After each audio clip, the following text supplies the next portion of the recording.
ค่ะกราบสวัสดีFCทั้งช่องของสงกรานต์นะคะมื้อนี้จะมีแนวทางของตำลาวของพบประสงค์ออกนามนะคะหมู่บ้านของพบประสงค์ออกนามกะลุดคือกันพี่น้องลุดไปตามๆกันเนาะเซียนเลขปื้นแต่ว่า8ของเพิ่นวิ่งไปทางอุบลอยู่ค่ะพี่น้องมันออก38แม่นบ่ค่ะทางอุบลเป็นลางนะคะขันบอกว่าผิดนะคะพี่น้อง382222โอ้เลขออกพี่น้องเลขออกตองทางเฮานะทางเฮาแต่ว่าทางอุบลเขาเจ้า38นะคะมันเป็นวันพุธพอดีเขาเจ้าจะซื้อได้อยู่เนาะพี่น้องทางอุบลบ่ผิดหวังเด้อค่ะเอาในวันที่6สิงหาคม69นี่ตำลาวพอบ่ประสงค์ออกนามเพิ่นจะให้เป็นตัวใดเฮาไปรับชมรับฟังกันได้เลยค่ะฮัลโหลสวัสดีค่ะพ่อโอ้ยวัดที่ใหญ่เลยบ่หรอกเบ้าจะเรียกตนศาสตร์เนาะโอ้ยเรียกตนศาสตร์บอกได้สิว่า8382นั่นก็ยังสิได้ใหญ่เนาะแม่นอยู่ค่ะแต่มันก็ไปทางอุบลหลังพ่อนะจะเป็นจะมาว่า2ว่า4โตเกิดมาอายุ70ปานโนตะกี้เอ้าเพิ่นว่าเป็นหยังคือบ่ตองมันเหมือดโลด6ตัวโลดมันคือบ่เหมือดโลดจังซี่มันต้องบ่ยากอาจารย์นั่นท่านเป็นนักที่แปลสิไว้ที่ตลาดอาจารย์แม่นเพิ่นจมเหมือดละค่ะกะเหลียคือว่าล่ะพ่อมันไปบ่จงแบบว่าน่าสิจงช่องโหว่เฮาจักโตนี่ก็บ่38เฮาก็ได้82เฮาก็ได้นี่เป็น2ว่า4ตัวโอ้ยก็บ่เคยพอคือกัน38ก็มา222อีกว่านี่แม่แนวนี้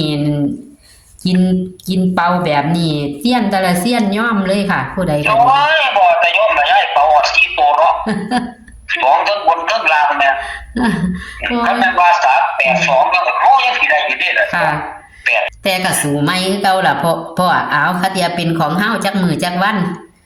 แม่มันสิเป็นนั่นล่ะมันยังว่า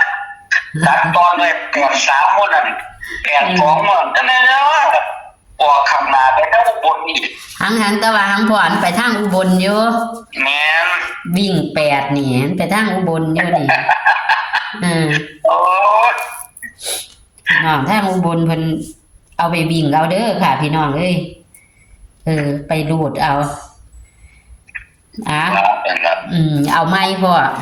เอาเลขในตารางเฮาบัด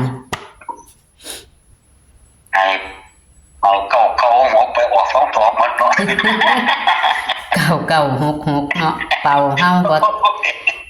มันลงต่ำค่ะโพดแม่นต่ำ22บ่คิดบ่ขาดเลยเอาไม่ง่ายค่ะในตารางมันมี5มี9มี5 0 9มันมีตะขาน8 3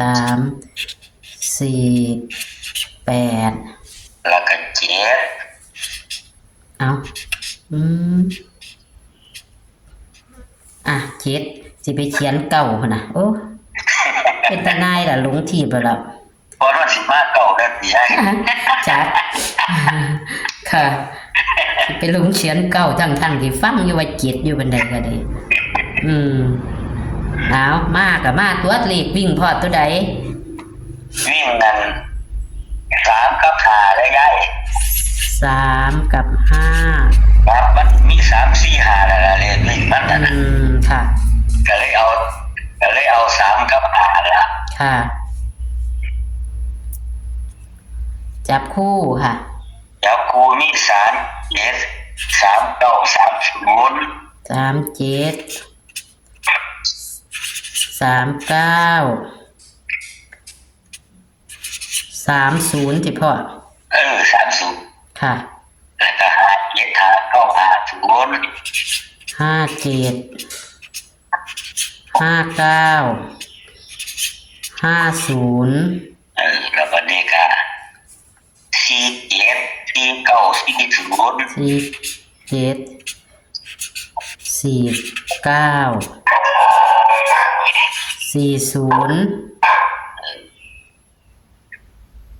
อันนี้ครับ7090 มีอีก 80สิบ่มาอีกเทื่อจริงนะ เอาตัวใดบัดนี้พ่อ 80มาบ่แน่ดอกมันเที่ยวลงใดก็ลงนั่นล่ะ แม่นเนาะมันสิรอดออกป้องกาตั้งได้อีก ค่ะ มื้อนี้มีกันเบิ้ลอีกบ่ การเบิ้ลน่ะ ค่ะ การเบิ้ลก็นี่ละย้ายอัน3344นี่ล่ะ 3344เฮาเบิ้ลอันนึงมันไปอันนึงกันเบิ้ล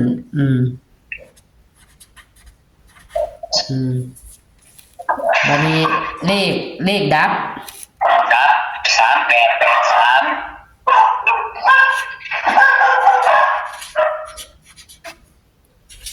3883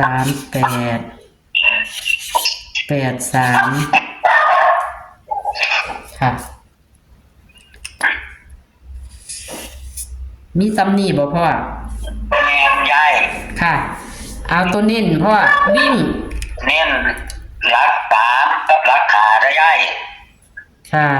39นี่บ่พ่อ3930นี่บ่ ครับ หาก็คือ57 5950ครับ ค่ะเรียงกันเลยเบิ่งลายก็มีตัววิ่งก็มี3กับ5นี่เอาหยังค่ะรูดหยัง อัน3กับ5ที่ ค่ะ เน้นที่3ละย้าย ค่ะจับคู่มี37 39 30 57 59 50 47 49 40 70 90 80เน้นที่37 39 30 57 59 50เนาะพ่อ ครับ ตัวเน้นกันเบิ้ลมี33 44เลขดับก็คือ3883ดับบนล่างเนาะ แม่น อันนี้กับบนล่างคือกันแม่นบ่พออันเลขจับ แม่ คู่ นมือบนล่างไปเลย ค่ะก็มีแค่นี้เนาะค่ะ แม่น ขอ ย้าย ให้เข้าขอให้มาอย่าให้ตากิน แม่นเบิ่งมาหลายคันมันเฮ็ดอีกคือเก่านั่น คนสิบ่ซื้อนั่นล่ะ แม่คนที่บ่ซื้อเลยย้ายแม่นอาจารย์ได้ให้มาคนก็สิบ่ซื้อดอกมันบ่มีแฮงสิซื้อแล้ว แม่นเพราะว่ามันหลายมื้อแล้วเขาเจ้าก็สิหมดแฮง คือว่า แม่ น่ะ เพิ่นก็เอาก็อันนั้นมาออกไปหน้าจักเที่ยแม่ เขาเจ้าก็หมดแฮงซื้อน้ำมาได้ก็บ่เข้าซื้อน้ำบ่ได้ก็บ่เข้า โอ้เฮาเฮ็ดนี่เฮาก็ท้อคือกับย้ายจักเป็นจังได๋จัก แม เข้า ่นตัวค่ะแต่ทางช่องกระทอค่ะ ถ้าเป็นแบบนี้ทางช่องก็บ่มี ช่องไหนก็คือกันบ่มีอาจารย์ได้ บ่ เข้า มีคนเบิ่งค่ะ ช่องเทียขับผลิตบ่เข้าบัดนี้เซียนก็บ่มีผู้เข้าจักคนบาดนี้ บ่เสียของตะลิงวิ่งซื้อแม่ แม่นก็เข้าตะเลขวิ่งแต่ว่าคันโสว่ามันเข้าจักเซียนสองเซียนก็ยังสิก็ยังคนก็ยังสิเบิ่งล่ะคนก็ยังสิได้เงินอยู่สินะ ใหญ่ๆเพิ่น16อาจารย์บ่มีไงจักไงว่าที่เนี่ย โอ้เนาะพ่อจังไดก็สู้ต่อ อันนี้ไงรัฐบาลไทยมื้อวันเสาร์ได้ย้าย ค่ะวันเสาร์ค่ะขอบคุณค่ะพ่อ ครับผม ค่ะสวัสดีค่ะพี่น้องเอ้ยเว้ากับเซียนใดเพิ่นก็มีแตะพูดทอๆอย่าถิ่มอย่าป๋ากันเด้อเบิ่งเพื่อความบันเทิงพี่น้องระยะนี้มันบ่รู้ว่าเป็นจังไดเนาะก็บ่เข้ามาจะเป็น3มื้อแล้วนะคะพี่น้องตะละเซียนนะคะเอาก็สู่ต่อค่ะพี่น้องเฮาเล่นตัวละบาท2บาทไปค่ะซ่อมทางมันเข้าเนาะมันจะบ่รุดไปทุกอาทิตย์ดอกติแต่ว่าก็ให้พี่น้องใส่วิจารณญาณในการรับชมนะคะ เอากับเสนอเป็นแค่แนวทางค่ะเลขกะแต่ว่าเลขพอเลขวิ่งไปทางอุบลนะคะ วันที่5ว่านี่เลขวิ่ง8เพิ่นเน้น8ไปทางอุบลซ้ำพี่น้องแต่ว่าจับคู่กับบ่เขา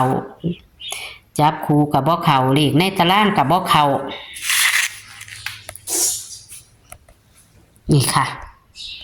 วันที่6 สิงหาคม 69เด้อพี่น้องมันจะตัวหนังสือจะน้อยเพราะว่าเพิ่นให้มันหลายหางก็เลยต้องเขียนแบบนี้นะคะแคปหน้าจอแล้วก็ขยายเบิ่งเอาค่ะพี่น้องขยายเบิ่งเอาเน้นๆก็คือปากกาแดงฉีดเด้อค่ะตัวเน้นปากกาแดงฉีดเลขดับบนล่างก็3883ดับอยู่ค่ะพี่น้องกันเบิ้ลมื้อนี้ก็3344นะคะโชคหมานๆค่ะ